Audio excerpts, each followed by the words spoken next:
अपने पराए। घर की लड़ाइयाँ कितनी भी हो, लेकिन ये भी सच है कि किसी पर कोई आपत्ति हो तो अपना ही परिवार साथ देता है।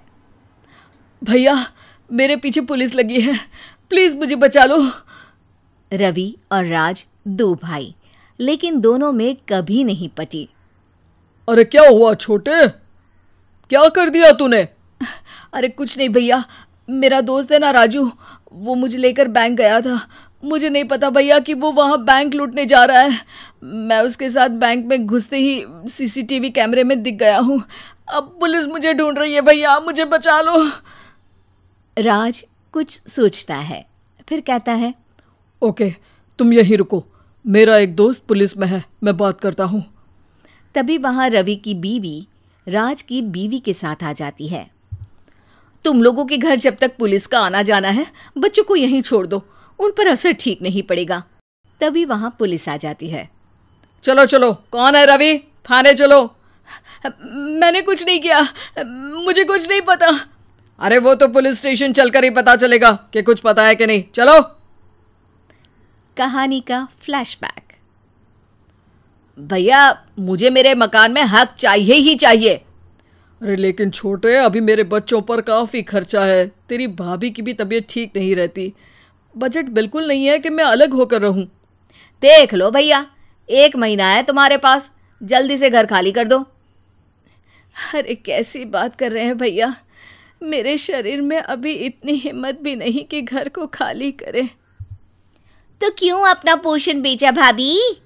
अरे तुम तो जानती हो, पिताजी की बीमारी के कारण उन्हें हमारी ज़रूरत थी, कैसे आते पैसे। ससुर जी तो बूढ़े थे भाभी, उनकी बीमारी में भी पैसे लगाना कौन सा अकल का काम था। तो क्या पिताजी को मैं मरने के लिए छोड़ देता? अरे रवि, तू तो समझ, पापा को हमारी ज़रूरत थी, उन्होंने हमारे लिए हर वो काम किया जिससे हमें खुशी मिले। बैक टू रवि जो जेल में बैठा है। ये मैंने क्या कर दिया था? मैं ना पिता का हुआ ना ही भैया का। मेरे साथ जो हो रहा है ठीक ही हो रहा है। तभी वहां पुलिस वाला आता है। रवि, तुमसे कोई मिलने आया है। भाभी, आप यहाँ क्यों आई? पुलिस स्टेशन है ये भाभी। भैया, आपकी जगह मेरा भाई होता तो क्या मैं नहीं आती? अच्छा, ये खाना ले लीजिए, खा लीजिएगा। आपके भैया लगे हैं वकीलों और पुलिस वालों से बात करने में, डरने की कोई बात नहीं। जब आपने गुनाह किया ही नहीं तो सज़ा भी नहीं मिलेगी। रवि भाभी को देखकर रोने लगता है। घर में साक्षी चुपचाप बैठी होती है कि तभी सोनम कहती है, अरे साक्षी, क्या हुआ, परेशान क्यों हो रही हो? भाभी, अभी अभी पुलिस स्टेशन से खबर आई है, इन्हें बड़े जेल में शिफ्ट किया जा रहा है। मैं क्या करूंगी भाभी? रो मत, हम अच्छे से अच्छा वकील करेंगे।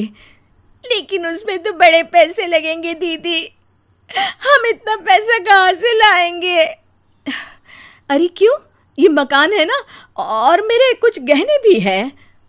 साक्षी की आंखों में पानी आ जाता है। पर दीदी, ये तो आप और भैया की मेहनत की कमाई है। पापा के बाद भी तो हम लोगों का सब खत्म हो गया था।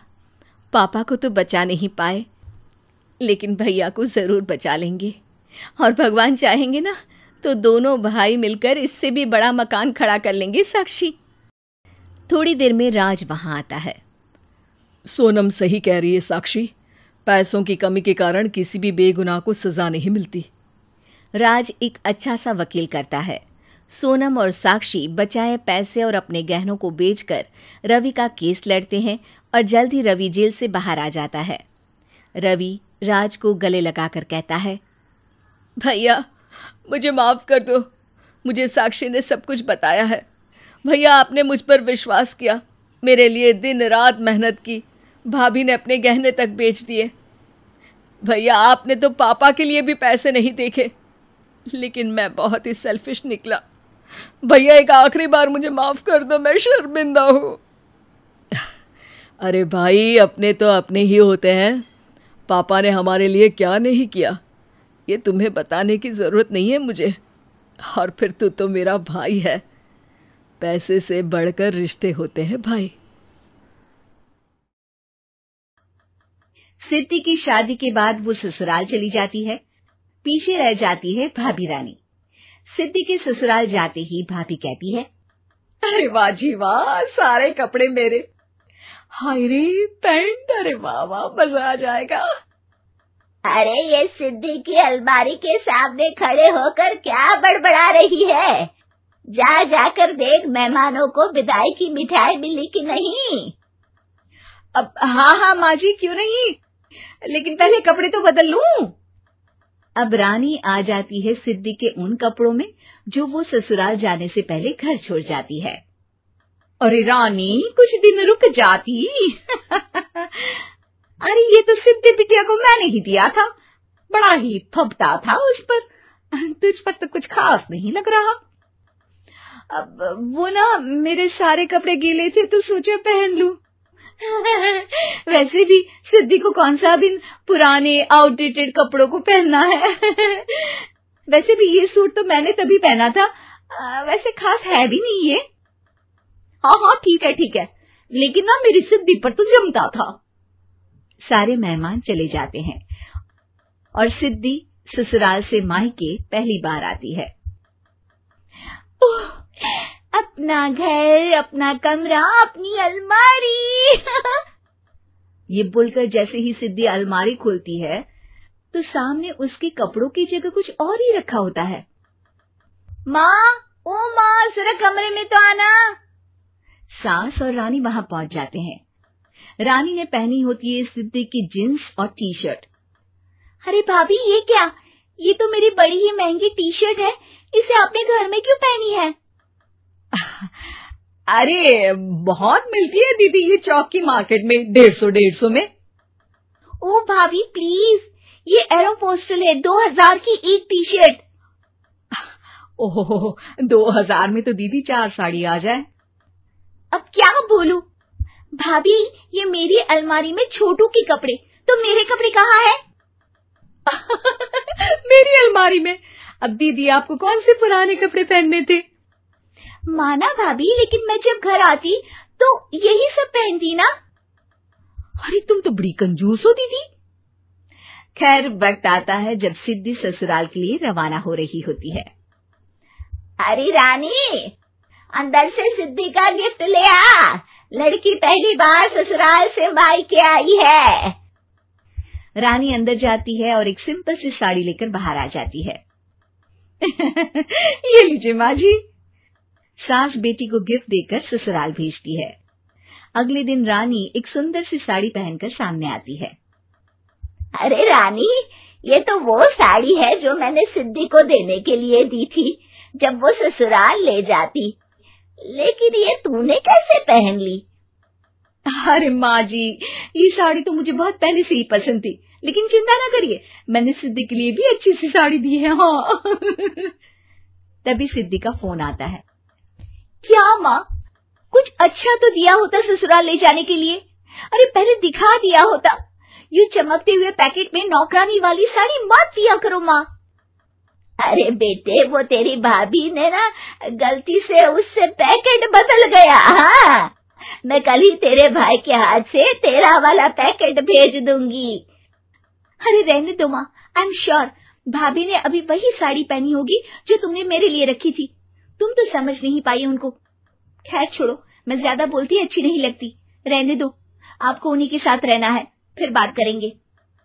सास को रानी पर गुस्सा आ जाता है। वो उसके कमरे में जाती है जहाँ वो शादी का एल्बम देख रही होती है। रानी, मार्केट जाकर एक ऐसी ही साड़ी लेकर आ, कल प्रतीक जाकर सिद्धि के घर दे आएगा। अरे क्यों माँ जी, कितनी साड़ी देनी है दीदी को? यहाँ कोई सेल लगी है क्या? अरे चुप कर, मेरे बेटी के हिस्से की साड़ी खुद पहन ली, अब ज्यादा ज्ञान बांट रही है। एक दिन सिद्धि का फोन आता है। माँ, मेरी सास ने आज सबको खाने पर बुलाया है। सारे लोग सिद्धि के ससुराल पहुँचते हैं। खाना खाकर वो लोग निकल रहे होते हैं कि सिद्धि की सास सभी को गिफ्ट देती है। अरे बहन जी, बेटी के घर का खाना खा लिया, यही बहुत है जो आप ऊपर से गिफ्ट भी दे रही है। अरे बहन जी, आप भी कहाँ इन बातों पर विश्वास कर रही हैं। सास सभी को गिफ्ट देती है, लेकिन रानी को जो साड़ी देती है वो अजीब सी हरे रंग की लाल रंग के बड़ी छाप वाली होती है। अरे छी, ये कौन पहनेगा? सासू माँ को तो जरी वाली इतनी सुंदर, और मेरे लिए ये नौकरानी वाली।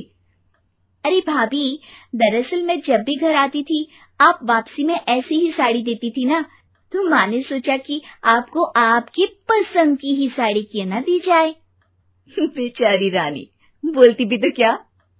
सिद्धि और सास रानी का चेहरा देखकर हंसने लगती है, तो रानी समझ जाती है कि अपने ही बिछाए जाल में वो फंस चुकी है।